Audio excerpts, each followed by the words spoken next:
ఎట్లుంది ఇప్పుడు రేవంత్ రెడ్డి గారు నిన్న సభ పెట్టిర్రు.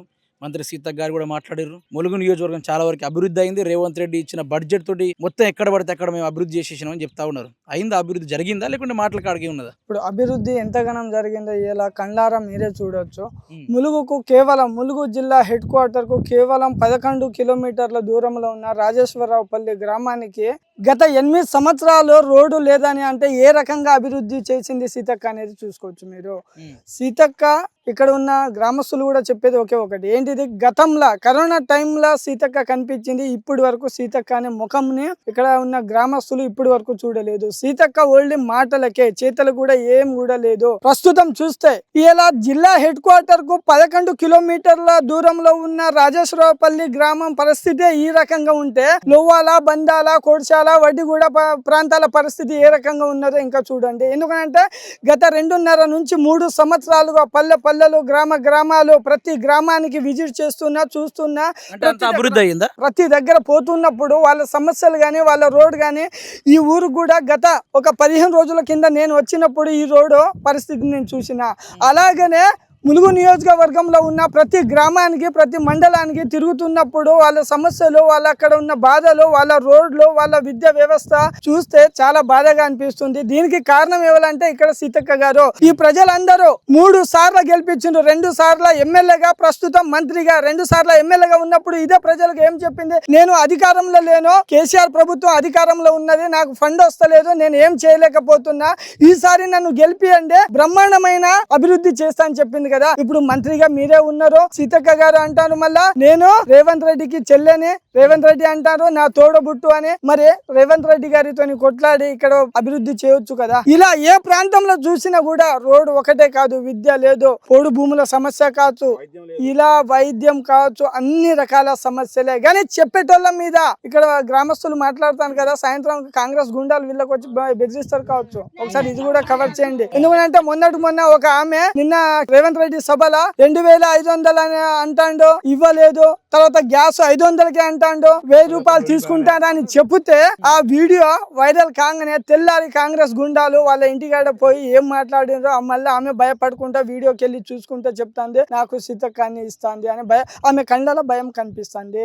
అంటే ప్రతి గ్రామంలో పరిస్థితి లాగానే ఉన్నది. ఇక్కడనే కాదు, లోవాల, బందాల, కొడిశాల, వడ్డిగూడ, ఇటు మనం కన్నయ్యగూడెం మండలం చూసుకుంటే తుపాకులగూడెం కావచ్చు, బుట్టాయిగూడెం కావచ్చు, తాడ్వాయి చూసుకుంటే తాడ్వాయిల, రంగాపూర్, బీరెల్లి, పంబాపూర్ కావచ్చు. ఇంకా దారుణం ఏందని అంటే మంగపేట మండల పరిస్థితి అయితే అతి దారుణంగా ఉన్నది. వాళ్ళకు స్వాతంత్రం వచ్చి 70 సంవత్సరాలు అయినా కూడా వాళ్ళకు స్వాతంత్రం రాకుండా ఉన్నట్టు ఉన్నారు. స్వాతంత్రం వచ్చి 80 సంవత్సరాలు అయినా కూడా ఇప్పటికీ స్వాతంత్రం రానట్టుగా ఉన్నది. మంగపేట మండలంలో ఏ గ్రామంలో చూసుకున్నా రోడ్లు లేవు, డ్రైనేజీలు లేవు. అంత దారుణమైన స్థితి ఉన్నది. సీతక్క పరిపాలన ఇక్కడ జీరో. ఓన్లీ మాటలకే, శిలా పలకాలకే, స్టేజీల మీద ఊదరగొట్టపు మాటలు చెప్పడానికే మళ్ళా అంటాంది ఈ జిల్లా సాధించుకున్నది మేము అని. ములుగు జిల్లా ఏర్పడడానికి సీతక్కకు ఎటువంటి అవినాభావ సంబంధాలు కూడా లేదు. ఆ రోజు జిల్లా ఏర్పాటు చేయడానికి జిల్లా సాధన సమితి వాళ్ళ కమిటీ కొట్లాడింది. మా అభ్యర్థి గెలిస్తే ఇక్కడ జిల్లాని ఇస్తామని చెప్పిండ్రు. బీఆర్ఎస్ అభ్యర్థి ఓడిపోయినా కూడా ఆ రోజు బీఆర్ఎస్ కేసీఆర్ గారు జిల్లాను ప్రకటించారు, కలెక్టర్ ఆఫీసును ప్రకటించారు, అదే విధంగా మెడికల్ కాలేజీని కేసీఆర్ చేసిండ్రు. ఇక్కడ ఉన్న ప్రజల ప్రేమ మీద కేసీఆర్ గారు ఇవన్నీ చేసిండ్రు. అదే విధంగా మల్లంపల్లి మండలాన్ని కూడా అప్పుడే జియోను రిలీజ్ చేసిండ్రు. ఇప్పుడు సీతక్క ఇన్ని పనులు చేసినా కూడా సీతక్క ఏం చేయలేదని చెప్పేసి కొన్ని సందర్భాలు ఏడిచిన సందర్భాలు కూడా ఉన్నాయి కదా. సీతక్క ఏందని అంటే డ్రామా మొత్తం ఏంటంటే ఒక మహానటి. సీతక్కకు అభివృద్ధి చేయాలని అనుకుంటే సీతక్క ఆ రోడ్ల మీద ఒక రీల్ కోసం ఏంటిది పుట్టగొడుగు తీసుకునే సమయాన్ని ములుగు నియోజకవర్గ అభివృద్ధి కోసం సమయం పెడితే ములుగు ఎప్పుడూ అభివృద్ధి చెందుతుంది. పుట్టగొడుగు కొనడానికి సమయం దొరుకుతుంది. రోడ్డు మీద జామ పండ్లు, ఆ రోడ్డు మీద ఎటు నగరం నుంచి వస్తాంటే జామ పండ్లు, ఉసిరికాయలు తీసుకోవడానికి సమయం దొరుకుతుంది. దానికి రీల్ చేసుకోవడానికి సమయం దొరుకుతుంది.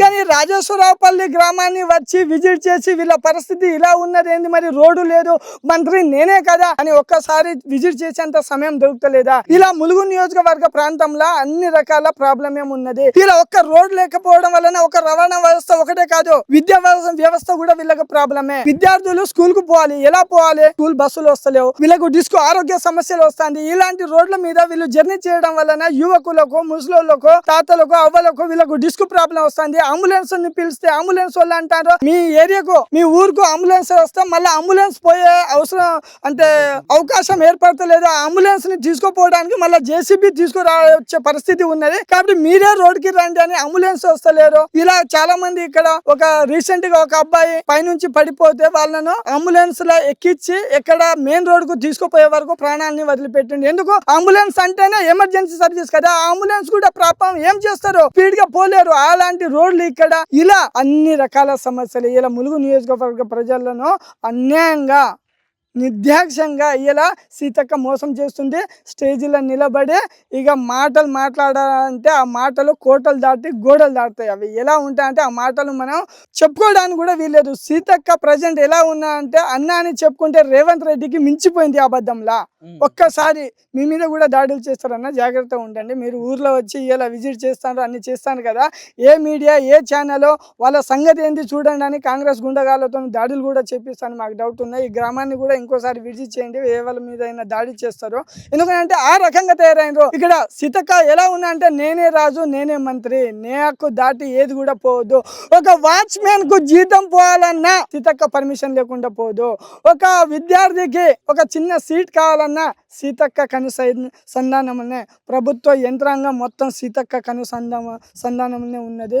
ఇలా సీతక్క వలన ప్రజలందరూ నష్టపోతారు, దారుణంగా నష్టపోతారు. దానికి ఎగ్జాంపుల్ జిల్లా హెడ్ క్వార్టర్ కు 11 కిలోమీటర్ల దూరంలో ఉన్న ప్రాంతం పరిస్థితి ఇలా ఉంటే ములుగు నియోజకవర్గ పరిస్థితి ఎలా ఉంటది? ఒక్కసారి సీతక్క ఊహకే వదిలేస్తున్నా, ఆమె ఇమాజినేషన్ కే వదిలేస్తున్నా. అంత దారుణమైన పరిస్థితి ఇక్కడ ఉన్నది. వీళ్ళకి ఎటువంటి పంట ఆధారం, ఇక్కడ పంట పండించడానికి భూములకు నీళ్లు పారడానికి ఏమైనా లిఫ్ట్ ఇరిగేషన్ లేవు, చెక్ డ్యాములు లేవు. వీళ్ళకు సబ్సిడీలు ఇవ్వాలి. ఎందుకంటే ఇలా వాళ్ళకు ఎటువంటి వర్షాధారము మోటార్ తప్ప వేరేది లేదు. అలా మోటార్ కూడా గతంలో కేసీఆర్ ప్రభుత్వం ఉన్నప్పుడు 24 గంటలు కరెంట్ వచ్చేది. ఇప్పుడు కేవలం 12 గంటల కరెంటే వస్తుంది. 12 గంటల కరెంటే వస్తుంది. అది కూడా ఎప్పుడు వస్తుందో ఎప్పుడు పోతుందో తెలియదు. ఆ రకంగా పరిస్థితి. నింట కాంగ్రెస్ ప్రభుత్వం ఎంత దారుణంగా విఫలమైందో ఒక్కసారి చూడండి. కళ్యాణ లక్ష్మి, అదేవిధంగా షాదీ ముబారక్ స్టే ఇచ్చేసింది కోర్టు. చాలా బిల్లులు పెండింగ్ లో ఉన్నది. ఎందుకు పెండింగ్ ఉన్నది?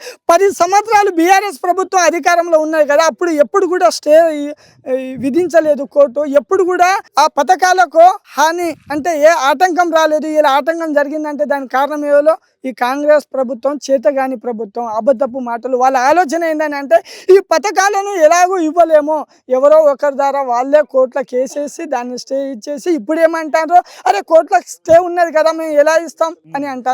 కానీ అదే కళ్యాణ లక్ష్మి ఇదే ములుగు జిల్లా నుండి మల్లంపల్లి మండలం భాగ్యతండ నుంచి కేసీఆర్ గారు ఆ రోజు ఆ పథకాన్ని ప్రారంభించిండ్రు.